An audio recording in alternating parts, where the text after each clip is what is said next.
You're listening to Civic Media. You can tune into any of our live shows on any radio station across the state with the Civic Media app. Find us in your phone's app store and listen anytime, anywhere.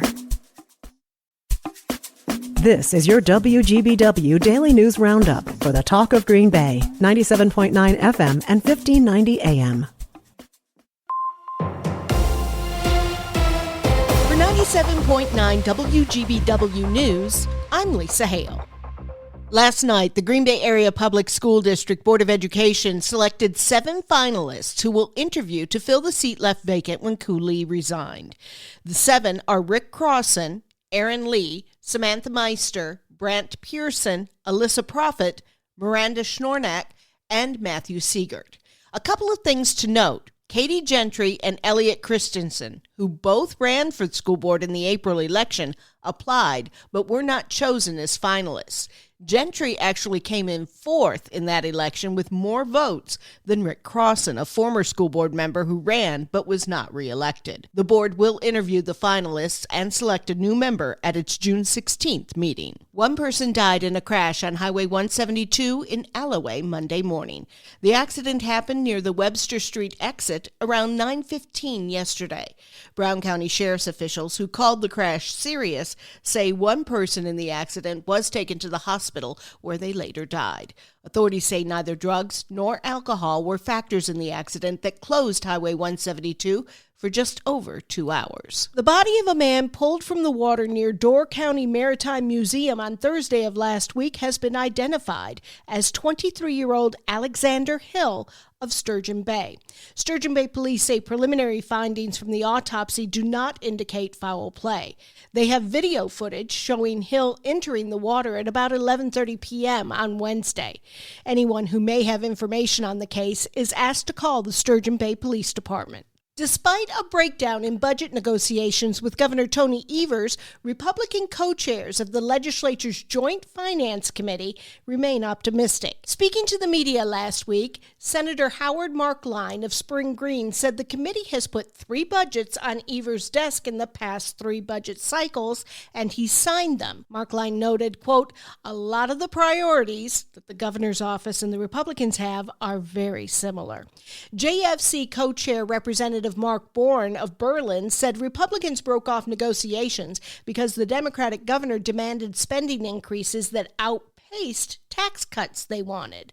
An Evers spokesperson said that is not accurate. No school lunches, but that doesn't mean kids will go hungry. Joanne Krulatz reports. The Wisconsin Department of Public Instruction is making sure families that rely on free school food programs won't miss out over summer break. Amanda Cullen with DPI says the agency has an online service to locate those free meals near you. There's a summer meals finder that if they put their address in, it will show the sites that are near them. And then they can contact the sponsors to find out, the dates and times that they're offering meals. You can find out more and find that program online at dpi.wi.gov. Republican state lawmakers are proposing an expansion of early voting in the state. The proposal would require every municipality to offer at least 20 hours of in-person absentee voting for residents. The state would also reimburse those municipalities for additional costs. Critics of the proposal say that while increased access would benefit voters, adding the same regulations for rural communities and urban communities would not be the most efficient way to do so, as rural communities don't have enough residents to fill the 20-hour requirement. You should still get an updated COVID-19 vaccination despite the guidance changes from the CDC. That's according to the Wisconsin Department of Health Services. State health officials say the updated vaccine can help protect against severe cases of COVID-19, especially in pregnant women, infants, and elderly residents. DHS Secretary Kirsten Johnson says the updated vaccine was thoroughly reviewed for safety and effectiveness and encourages residents to consult their health care providers on getting the updated vaccine. If you want public government documents, there's now a free online database that you can access. Wisconsin Secretary of State Sarah Godlewski said in a press release, the goal of the database is to give residents all the information they need to stay up to date and hold the government accountable. The public documents include things like executive orders, pardons, and a variety of other official public records. Residents will also be able to order certified copies of the documents for a fee directly from that website. 37 schools and after-school programs in 25 school districts across Wisconsin, including the Watoma Area School District, are receiving support to implement a social-emotional learning life tools program. The support comes from the Marshfield Clinic Center for Community Health Advancement. Melissa Kay has more. The support comes from the Marshfield Clinic's Center for Community Health Advancement. Children and youth today are growing up in an ever-changing world. They have to navigate a society that is complex and academically competitive. Evidence shows that expanding social and emotional skills and competencies are as important for students as an emphasis on academics in order for them to succeed in school and in life. The SEL Life Tools program focuses on developing social-emotional tools that youth can use to thrive in their day-to-day lives, such as essential tools of resilience and empathy. I'm Lisa Hale, 97.9 WGBW News. For news anytime, log on to WGBW.FM. It's the Brewers and the Braves. Hi, I'm Mike Clemens with sports. Baseball Game 2 of the Brewers and Braves series tonight in Milwaukee. The Brewers looking to bounce back after losing last night 7-1. Atlanta's Matt Olson smacking a 2-run homer off the first pitch thrown by Brewers lefty D.L. Hall in the 5th. Coming out of the pen, you can't be soft out the gate. You got to go right at him, and I kind of eased into the first pitch, and he made me pay for it. He's a good hitter. So he did what he was supposed to do. I should have been locked in sooner. The Braves ending their 7-game losing streak. NFL, the Packers begin their 3-day minicamp. Quarterback Jordan Love asked about facing Aaron Rodgers and the Steelers in October in Pittsburgh. It's going to be fun. It's going to be awesome. I'm excited for it. I can't wait to be on different sides, meeting up, and I know we'll talk pregame, things like that, and hopefully we can exchange jerseys after. That's Jordan Love with Sports on Mike Clemens.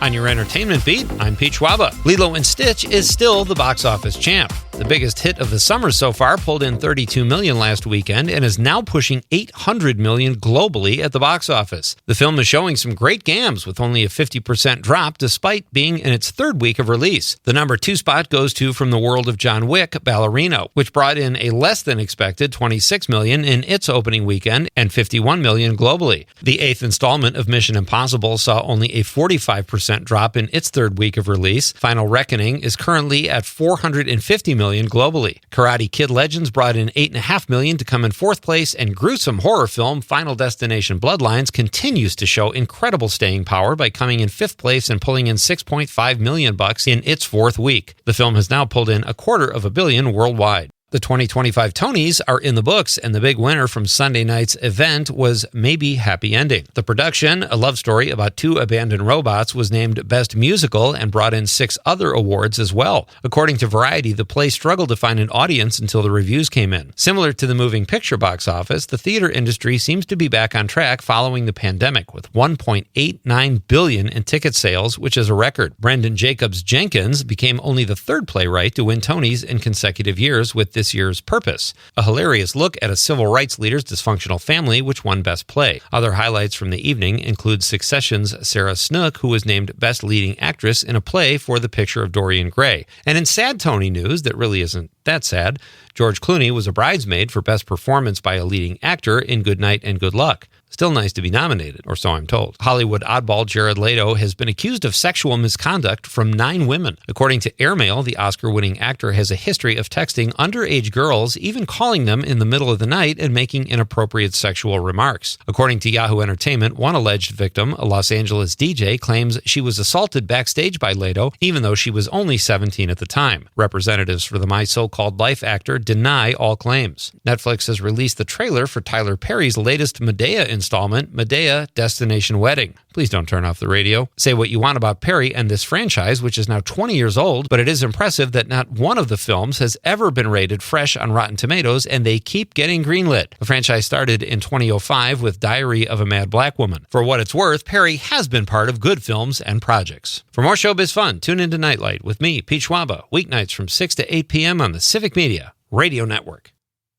It is going to be partly cloudy and a bit warmer today. Our high in the low to mid 70s this afternoon. Tonight, mostly clear. We're going to drop to around 60 for an overnight low. Tomorrow, sunny and even warmer with a high in the upper 70s to near 80. Scattered showers and thunderstorms are possible tomorrow night. I'm meteorologist Sean Cable. Outside now, it's 58.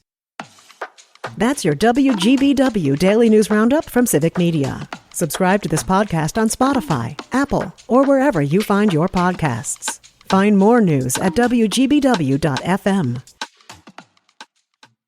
The national news cycle never stops, but it can be hard to find news about your local community. Civic Media is dedicated to providing quality local and state news coverage across Wisconsin. With the Civic Media app, you can get notifications about local stories that matter to you and your community. Find the free Civic Media app in your phone's app store and choose notifications from the menu to tell us what kind of news you want to hear about.